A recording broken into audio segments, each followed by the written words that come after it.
من از نام رهبر محبوب حزب جنبش ملی اسلامی افغانستان الحاج سر جنرال عبدالرشید دوستم و از نام هیئت رهبری حزب جنبش ملی اسلامی افغانستان بازگشت مع الخیر جناب استاد محترم را به ولایت بلخ خیر مقدم و خوش آمدید میگم. یقینا حضور جناب استاد در ترکیب اعضای رهبری احزاب جنبش ملی اسلامی افغانستان، جمعیت اسلامی افغانستان و حزب وحدت اسلامی مردم افغانستان و یک اتخاذ تصمیم نهایت مؤثر و مفید مطابق خواست و آرزوهای دیرینه مردم افغانستان یک اقدام کاملا بجا و مؤثر است که من این را یک استقبال خوب میدانم و تشکرات عمیق خود را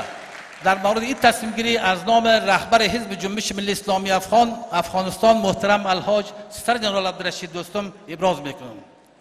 دوستای عزیز دقت بکنید، این مسئله را من هم شاهدش هستم. حتی در اینجا جناب مولوی صاحب فاریاب، استاد مولوی صاحب جمالی صاحب حضور دارند، شاهد هستند که نطفه این مسئله در ولایت فاریاب گذاشته شد. یعنی تقریبا ماها پیش، شاید جناب قماندان صاحب در جریان باشند، در ولایت فاریاب بی امنی واقعا زیاد بود، بیکاری واقعا زیاد بود. در اونجا پیشنهاد کردن تمام نهادهایی که در ولایت فاریاب یک هیئت به اساس هدایت جناب رئیس جمهور در ولایت فاریاب رفته بودن، در اونجا پیشنهاد کردن که اگر میخواین در افغانستان که ولایت فاریاب دروازه ورودی طالبان نفوذ طالبان قطع شود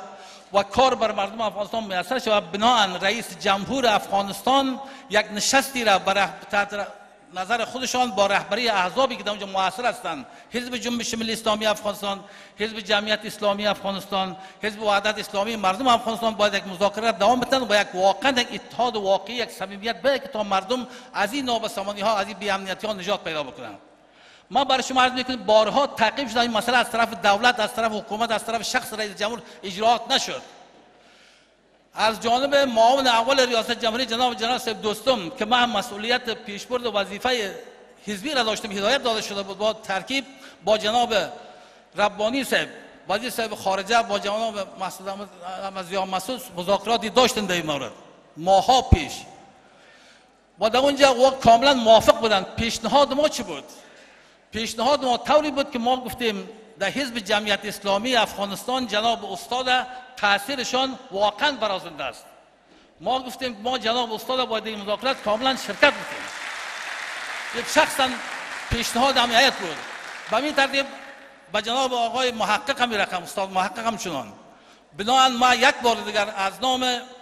همین مسئولین، از نام احزاب سیاسی، از جناب محترم استاد یک بار دیگر اظهار تشکر میکنم، سپاسگزاری میکنم که با حضورشان واقعا این جامعه عمل پوشید، این اقدامات خوب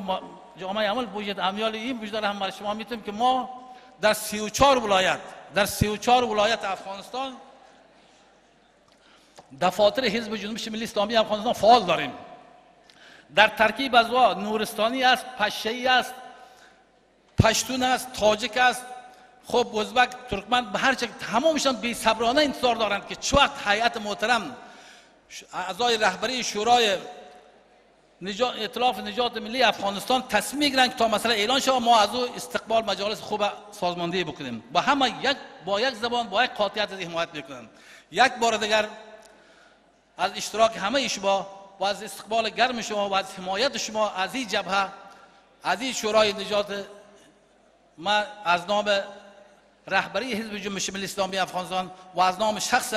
الحاج سر جنرال عبدالرشید دوستم از فرد برای شما اظهار تشکری و قدردانی میکنم. تشکر از توجه شما.